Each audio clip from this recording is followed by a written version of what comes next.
What's up? What's up? What's up, y'all? So, as many of you, hopefully, you know by now, if you've been tuning in, I'm a widow. My husband died. And I'm going to tell you, when my husband died, I swore that I would never date again. I would never find love again. I would never look for love again. I was just going to be a grieving widow to the death. And I'm going to be honest, I don't feel like that anymore. But now that I am dating, let me tell y'all, it's some situations that I would die before I put myself through. Let's talk about deal breakers. Come on, y'all. Confessions of a Widow. But did you die though? Let's go. It didn't kill me, but it made me stronger though, because I asked myself, did you die though? Yeah. Confessions of a Widow. Yeah. Trying to piece it back together, I've been stressing. I ain't been the same since I lost my best friend. My thoughts is crowded, don't know what to do about it. So I figure I should sit down and talk about it. Weight of the world on my shoulders, but still I go hard. So I created a session called the Report Card. 4 C's and 2 F's, the C stands for comedy, cooking, crafting, and Christianity. The 2 F's is fashion and fitness. Then I do the Comical Confessions to tell you all of my business. They ask me how am I doing and I can't lie though. Yeah, damn near killed me. But did you die though? Confessions of a widow, widow, widow. But did you die though? Go. Confessions of a widow, widow, widow. But did you die though? Nope, nope. But did you die though? But did you die though? It didn't kill me, but it made me stronger though, because I asked myself, did you die though? Yeah. Confessions of a Widow.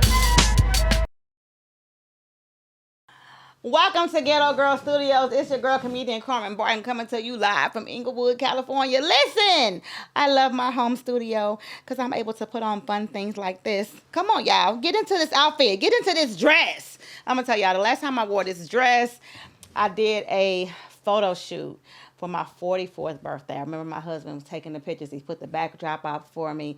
And little things like that are sentimental to me because I have a little stain on it. Nobody would ever know if I didn't show it to them. But I refuse to wash this or get it cleaned or anything because I feel like my husband touched this. And so I feel like he's still with me.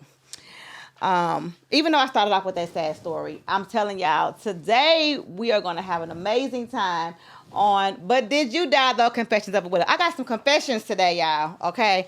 Let me tell y'all something. It is real out here in these streets, in these dating streets.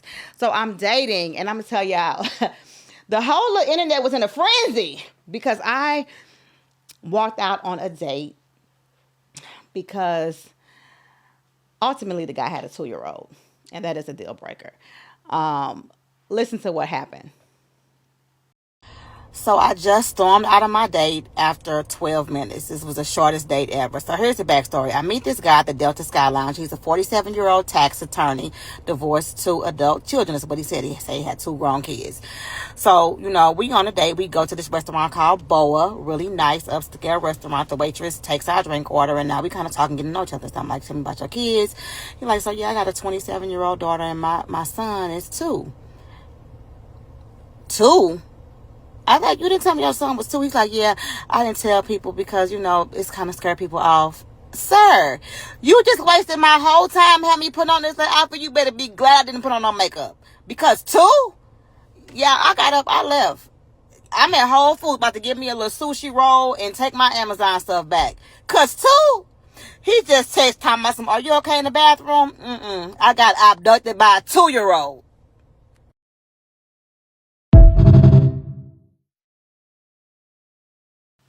Now listen, I was getting all type of hate comments from the fellas talking about it's a double standard. And let me be honest, I had more of an issue with the fact that he lied. Let me tell y'all something. Lawyers are tricky like that. And even though he was a tax attorney, they love to be slick. And I just felt like he tricked me. I felt like he knew that I would have never went on a date with him and given him the time of day.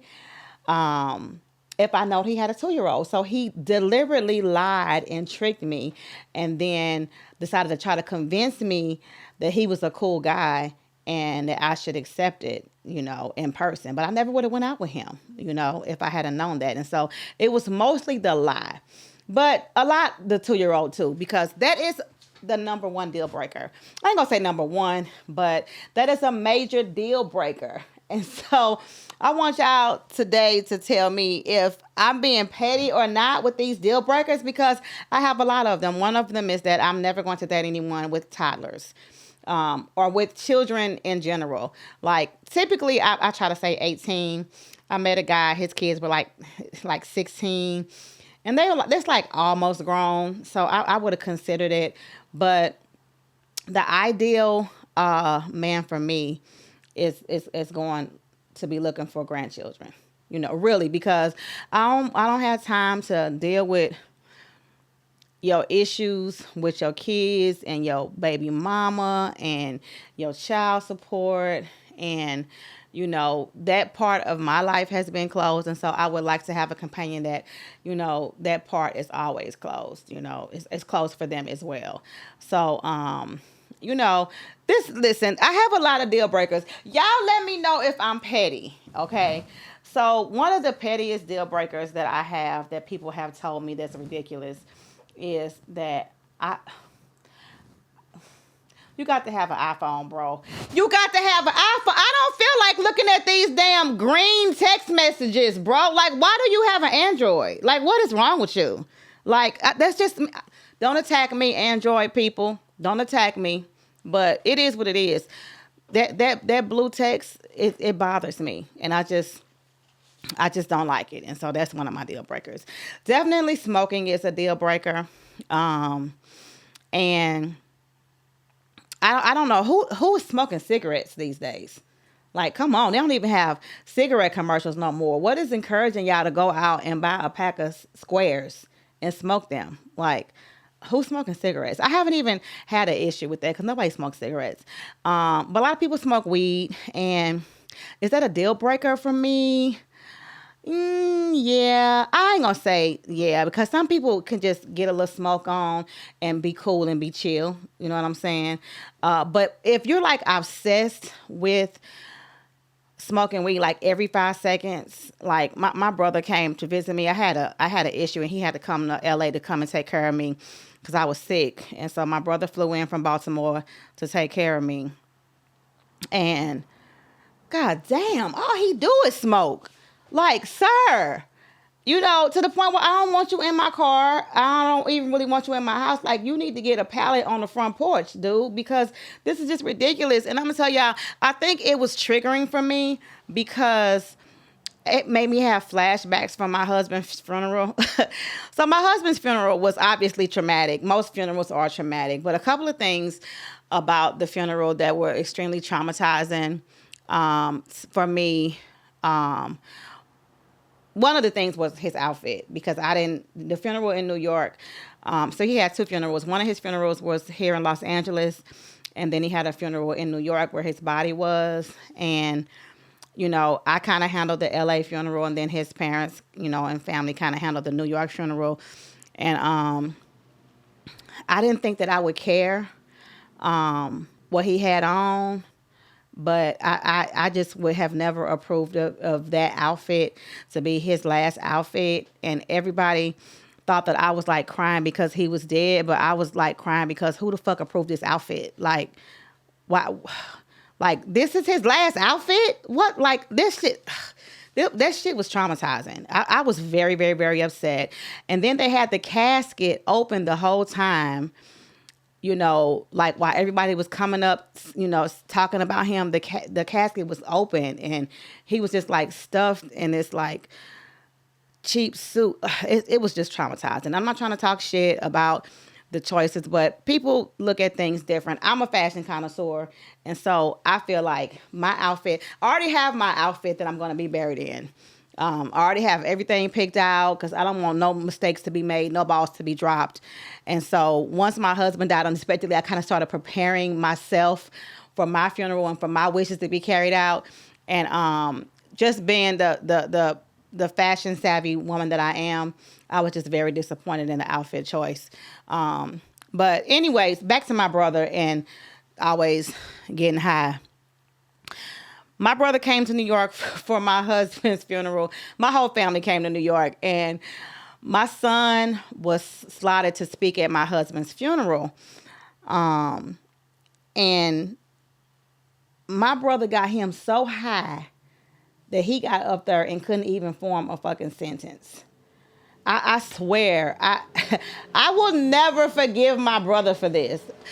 What did you give this boy to and it was probably a combination thing. He was emotional, and the body was right there, and the suit wasn't that flattering, and he was like high off like some type of mushrooms or some shit. I don't know what it was, but I will never forgive my brother for that. I will never forgive him for getting my son high, knowing that he had to speak at a funeral and he couldn't even form a sentence. It was so embarrassing. It was just a mess. So if you get high like that, that's definitely a deal breaker. But every once in a while, going, blowing a little smoke, little trees or whatever you do, as long as I can't smell it, you're not doing it in my house, in my car, I guess it'll be okay. But I prefer not. So I have like deal breakers and then like I prefer not. But I prefer not, But that's not like a deal breaker. A 2-year-old is a deal breaker. An android is a deal breaker. You know what I'm saying? And I'm sure men have their own specifics too. People might not like a lot of things about me. One of the things that I think men are hard on me about is the fact that I use profanity. And it's just so unladylike. And so if that's a deal breaker for most men, they probably wouldn't pair well with me, because I dated a guy who didn't like profanity, and he used to be trying to educate me about how the use of profanity means that you have a lack of vocabulary. And I'm like, nigga, fuck you, and so if everybody has their deal breakers, you know what I'm saying? And so another couple of deal breakers that I have, which I don't think that they're weird, but a lot of people do think that they're weird. But if you don't have a passport, deal breaker. Deal break. I met a guy that was in his late 50s, and he had never had a passport.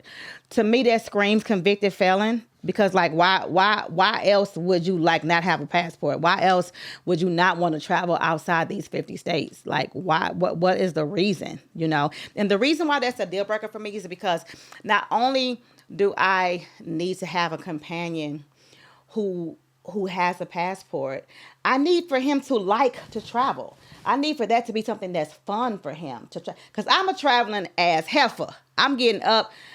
Listen, one of the irresponsible ways that I deal with a lot of my grief and anxiety is I'm very spontaneous and I make very bad decisions. And I can just be sad and be like, let me just go to Mexico. And I'm still going to be sad, but I'm going to be sad in Mexico with the beach and the horses on the water. And I know they got beaches in California, but they polluted. And so they got little certain areas that's not polluted like that, And so I'm going to get up and go type of chick. Listen, one of the most spontaneous trips that I took was last year when I went to Paris. Let me tell y'all something. I was sitting in my room watching the Olympics, okay? And I'm a sports fan. I love sports. And I love the Olympic Games. And I've always dreamed of going to the Olympic Games. And so I'm a fan of Sha'Carri Richardson. And I watched her run a race. And I was not happy with the way that she ran. I was not happy with her coming in second place. And I booked a flight and went to Paris the next day. Because I felt like she needed me. Okay? I felt like she needed me. I felt like I needed to be in the stands. And so I was there. And the very next time I saw her, guess what she was doing, y'all? She was winning the gold. Y'all, come on, flip to the camera. Come on, look at my girl. Look at my girl.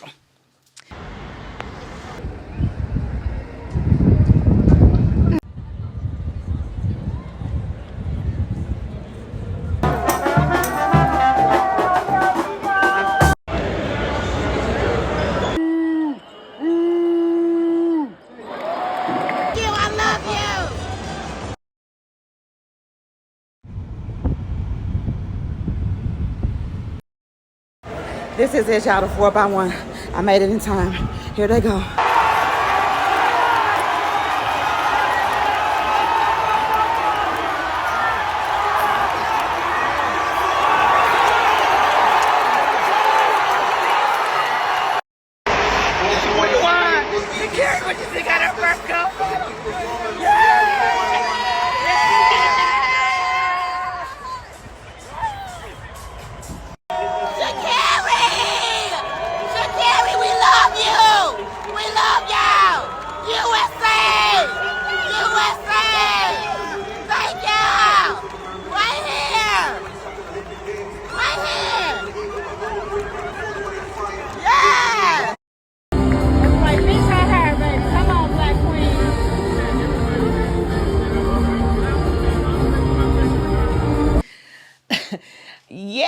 Yes. So that was me in Paris watching the Olympic Games, and I was able to see LeBron, possibly his last Olympic Games.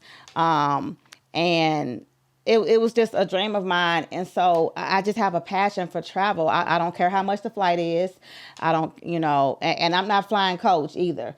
But it's a passion for me. So someone who does not love to travel is not going to gel good with me. Someone who's not spontaneous, And so a lot of these go hand in hand, because if you have a 2-year-old and even if you do have a passport and you got a 2-year-old, you still probably can't go, because it's probably going to be your weekend the next weekend, and we're going to still be in Paris. You got to worry about that.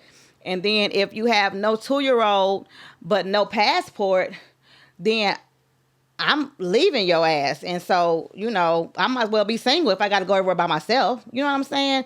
And then if you have an Android, you might as well have a 2-year-old and no passport if you got an Android, because how you going to save me with an Android, And I know y'all say they work better than iPhones or whatever, but it's just something about that green. The only thing that I like green is my dresses.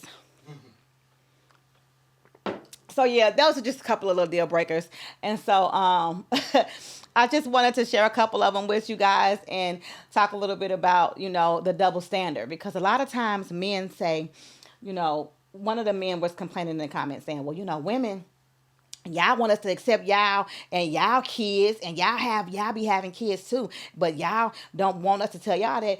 Everybody do what you do. But I'm going to tell you, the average woman that is, and this man was in his, he was 47. The average 47-year-old woman is not having a baby. And if she is having a baby with her husband.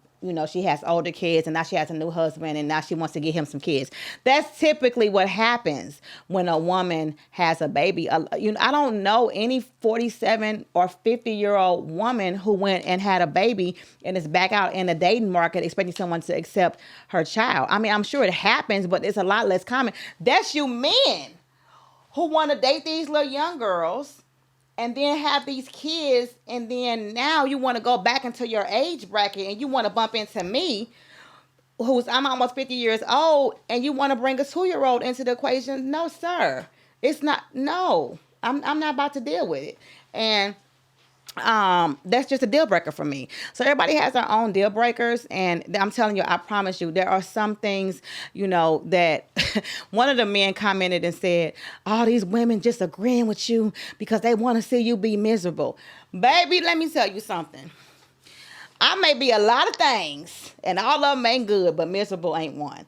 I take pride in the fact that I am able to still find happiness amidst all the grief, amidst all of the trauma and loneliness, and still be able to be happy by myself. And that's the most common misconception. I said it before, I'm saying it again. That's the most common misconception, is that single women are miserable. Because, baby, the best dates that I done ever been on was the ones I went on by myself. You know what I'm saying? Because I was late, and I was late. I didn't have to wait on nobody because I was late. You know what I'm saying? It was perfect. I ordered everything that I wanted, and I paid, and I tipped, and I didn't have to worry about anything else. So go ahead and, just try dating yourself, because it's the bomb. It's the bomb. And when I think about my my journey as a dater, I really, as sometimes I get discouraged. And I'll be like, I'm going to quit this. And part of the reason why I can quit this whole dating thing is because I'm content being by myself. Now, it's fun. It's very fun.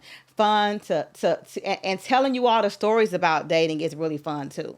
And so part of me be like, you know what, I'm not even ready to respond to this dude, but I'm like, oh God, maybe it'll be good content. So let me just go ahead and see. You know what I'm saying? And I think it's important to have friends. Everybody that you date is not going to be a perfect match for you to go and get married to. It's not all about running down the aisle to marry somebody. It could be about, having friends. Even the guy that I dated for a long period of time, he, would have been such a cool friend if he wasn't a narcissistic liar. Because he knew how to do shit. He had connections and resources, and it would have been cool to have as a friend. And so a lot of times I feel like, let me just go into this just being cool with being friends. You know what I'm saying? Because at the end of the day, whether I ever walk down the aisle again or not, I'm going to be happy regardless. You know what I'm saying? So I kind of look at things different. And somebody was asking me, you know, what I was saying is that, you know, I'm thinking about, you know, kind of giving up because it'd be a lot, you know, and I think especially for me, because I'm not regular, and I'm not saying that I'm better than anyone, but I'm just saying that if I was the average woman who had a 9 to 5 and had an average lifestyle, it would be easier for me to find, because there are obviously more average people than there are people who are not average. And like I said, I'm saying average, not like I'm better than anyone who's not average, but you know, it's just different. It's just different. I have a lot of different things to worry about. I have a lot of different things to be cautious of. And so I just can't date anybody. You know what I'm saying? I met a guy, seemed like he had it all together. But his appearance was lacking. And at the end of the day, and I'm not talking about physical appearance, because everybody could be dressed up. You know, half of the women out here, if we take all that makeup and weave and clothes, your physical appearance may not be, you know, up to par in a lot of people's books. And the same thing for men. I think it's easier for men because you grow a beard and throw a hat on, you presentable. All you need is a beard and a hat. A beard and a hat. You are presentable in any environment, you know. But there's certain little things that I have to think about. You know what I'm saying? Like, I met this guy, and you know, he disguised the fact that he had like this really hard limp, you know. And I know that sounds mean, like why would you be mean to him, you know, because he has a limp, but he deliberately like wouldn't let me walk in front of him, or wouldn't, you know, he disguised it, and it took us a couple of days for me to really figure it out. And all I kept saying is, I'm a comedian. And there is no way I could bring him on no red carpet around all my comedian friends. They would Joan on his ass so damn bad. This man would literally slit his wrist after a night out at an event with me. You know what I'm saying? And it's so crazy because as a comedian, you know, I wish that I could like meet a guy and he'd be cool and I can bring him to the comedy club with me and hang out. But not my damn comedian friends, baby. Listen, they don't believe in sparing nothing. They'll be right in your face. What you doing with this little dusty ass? I can hear it now. And so I have to be cautious about who I bring around my comedian friends because they mean.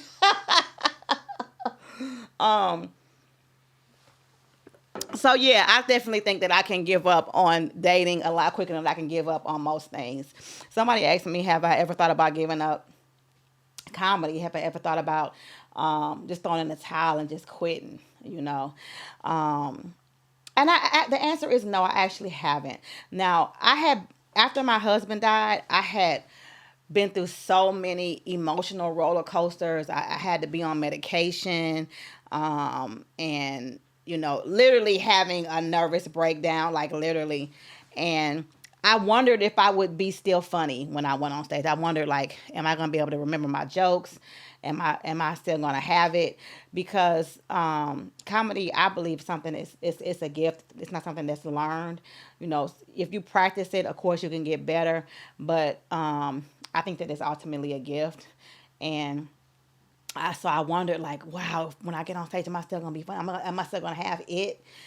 But I never had the desire to not get on stage, you know. And have I ever wanted to quit LA? Maybe. I think obviously I've kind of already quit LA, even though I still live here, because I don't really, you know, do the comedy circuit and do the LA things, you know, the way that most comedians do, because I don't have to. I'm a road comic, and I can live anywhere and I can go and move. You see how people be packing up their lives and moving to Thailand and moving to Bali? I can literally go and move to Bali and still do comedy, because it doesn't matter where I live, because I fly to my gigs. Now, it would cost a lot of time and money to fly back and forth to my gig if I lived in Indonesia. But, you know, theoretically speaking, I could do that if I wanted to. I can live anywhere.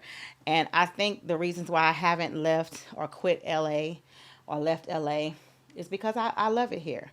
I love my neighborhood. I love my neighbors. I love the location. I love my home. You know, part of it is just the home that I built with my husband. And so it's so many memories that I have of him. Just right now, sitting in his chair, using his background. So many memories that if I leave this space, will I have the memories? Yeah, but will I be able to still connect with the memories on a certain level?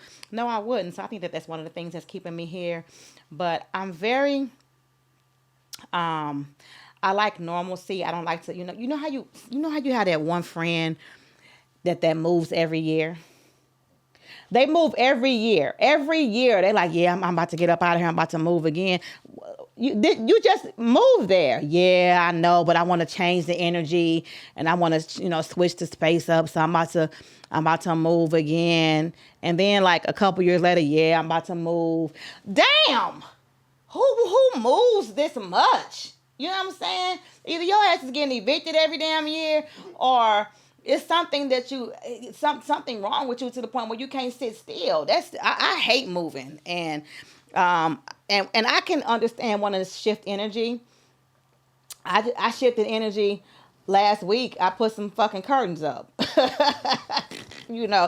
how I choose to shift energy.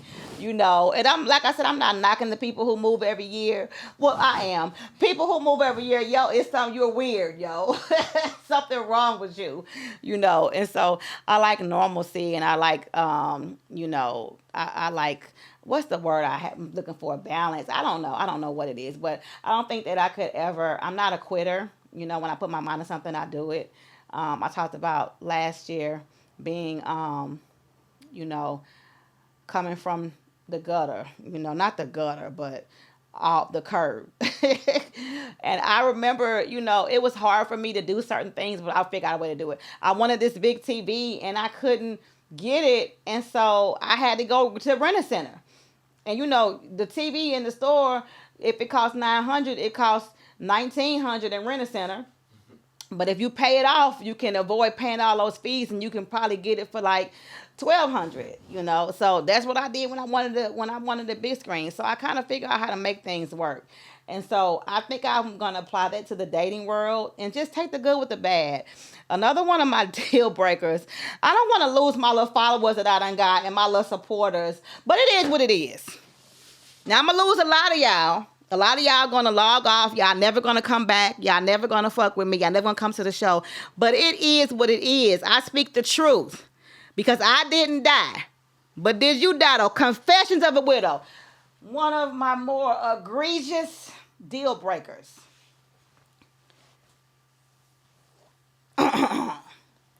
If you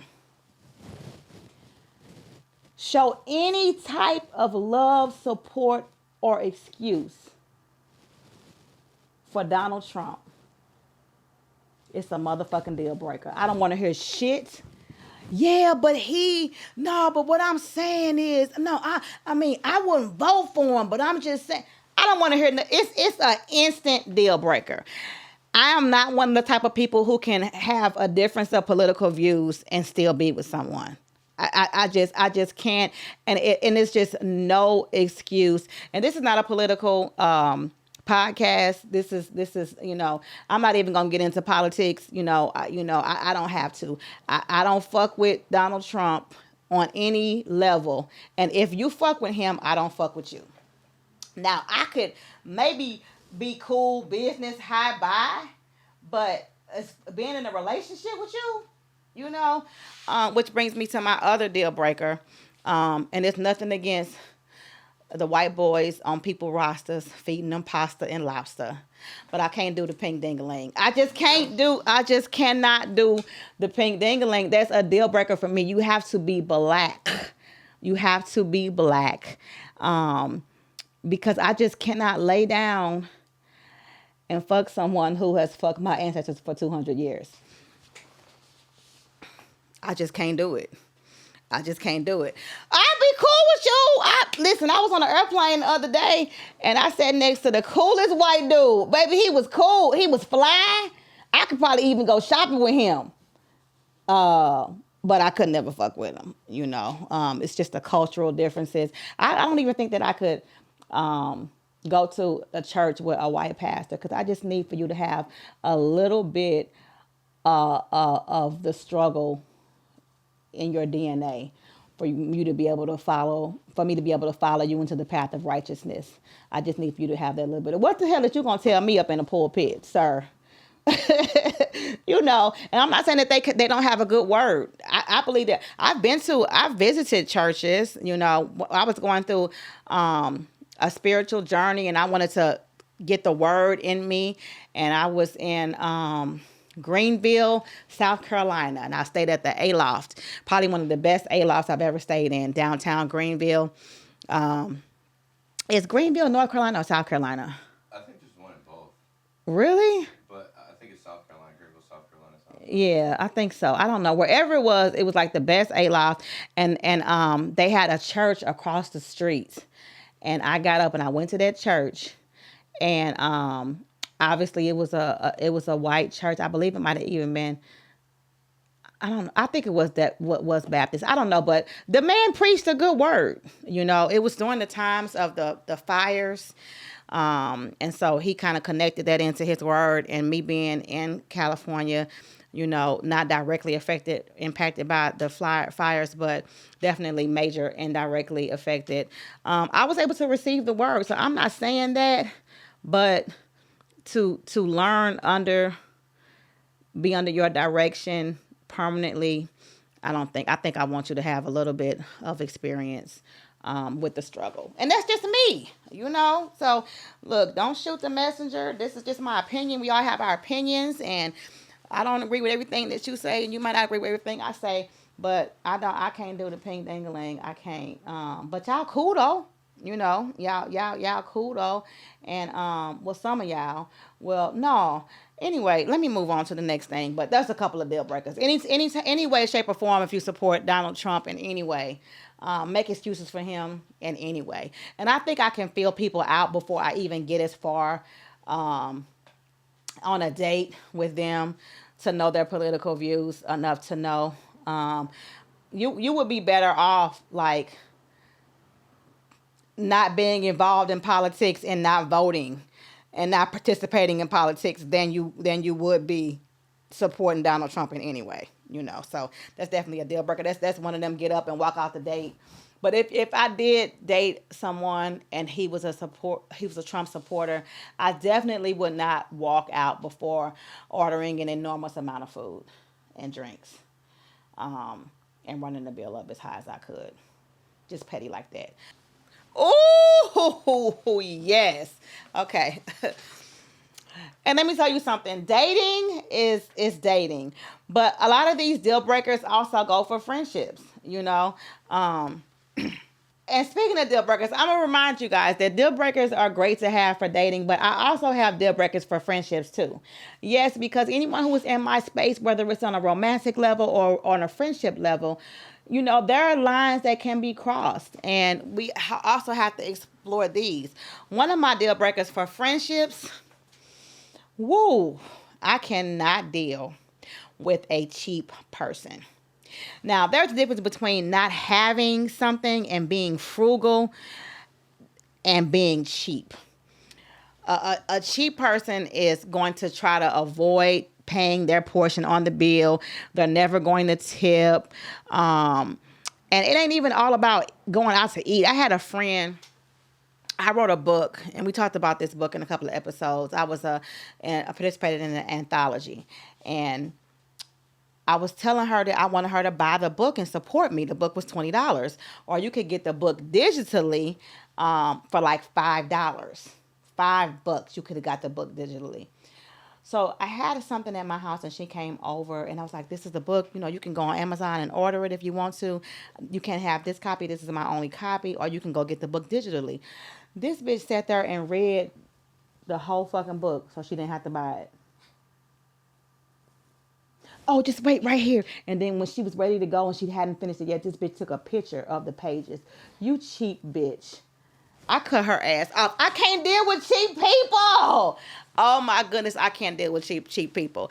I hung with this one chick. We went to a restaurant. It was one of these restaurants that, add the gratuity. And I had a problem with my service. Like my food didn't come out right. It didn't come out on time. And I be having a problem when you're getting gratuity automatically and you didn't give me the service that deserves this level of a gratuity, So you're going to make this right. So I'm complaining about it.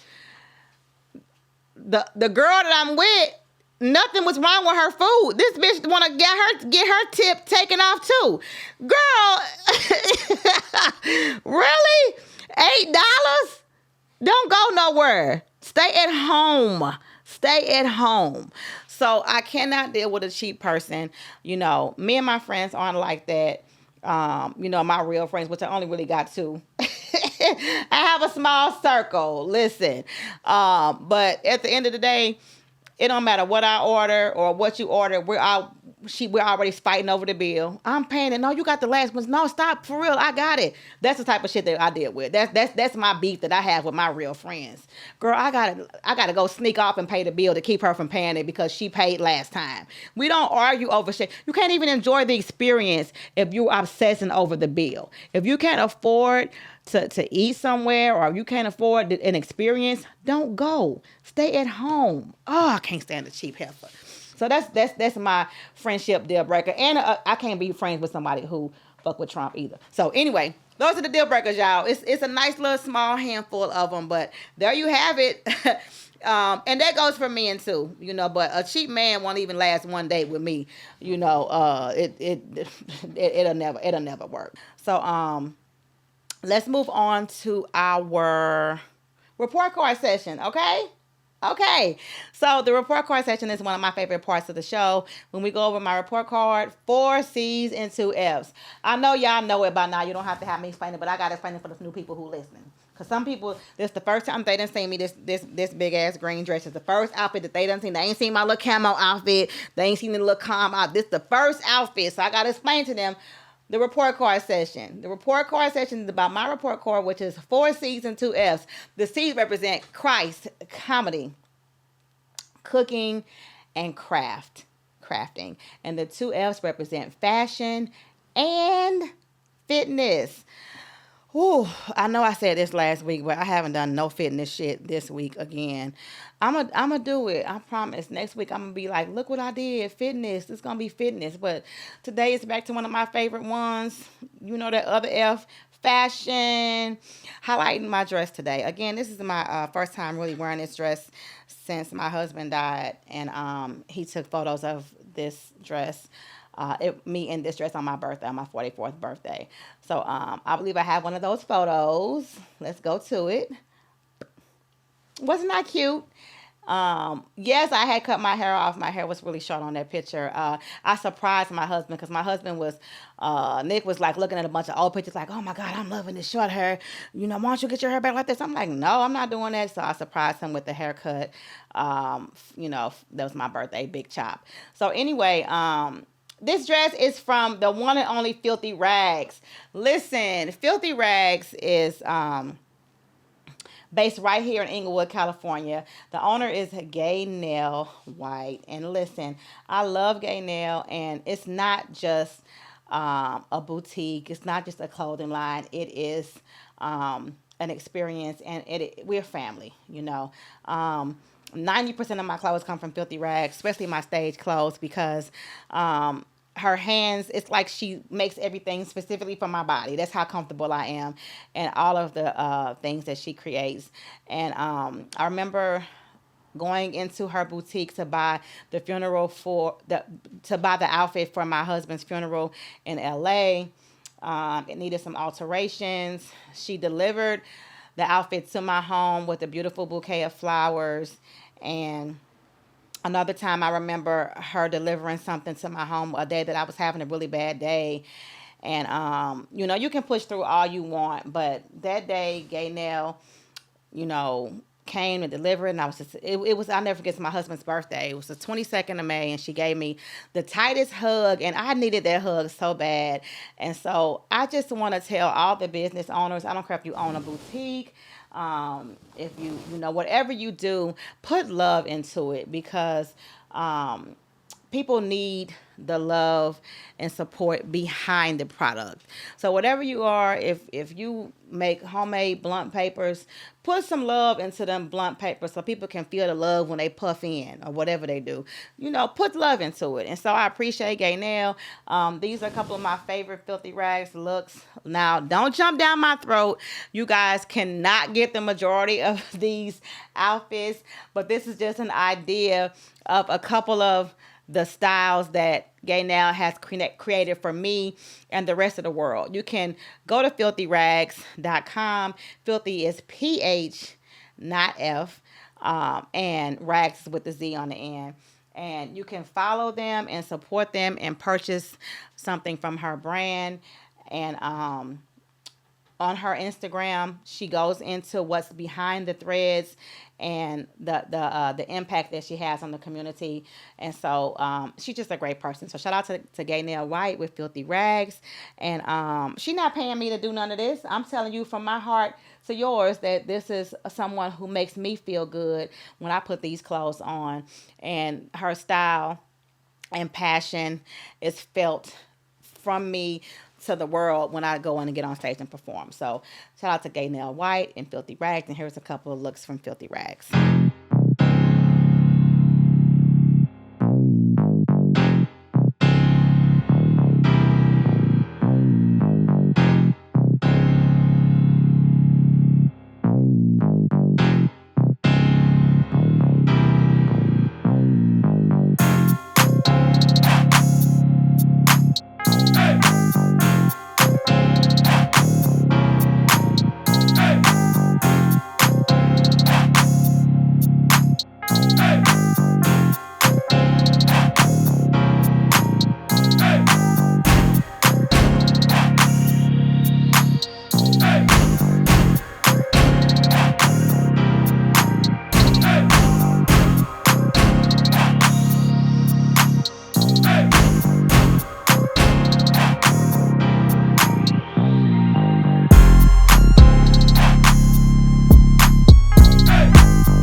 Don't forget to like this page, subscribe, and comment if you can. Follow my Instagram at Carmen Comedy. And if you want to send me a note and let me know personally, you don't want to do a comment, you want to come directly to me, you can do that by simply emailing me at butdidyoudiethopodcast@gmail.com.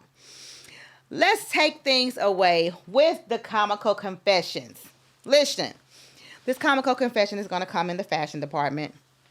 And I can't believe that I'm getting ready to confess this, but me and my best friend always bump heads with this because we're like night and day. We're like opposites in so many ways.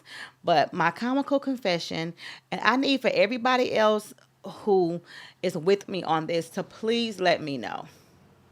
But I don't wear underwear.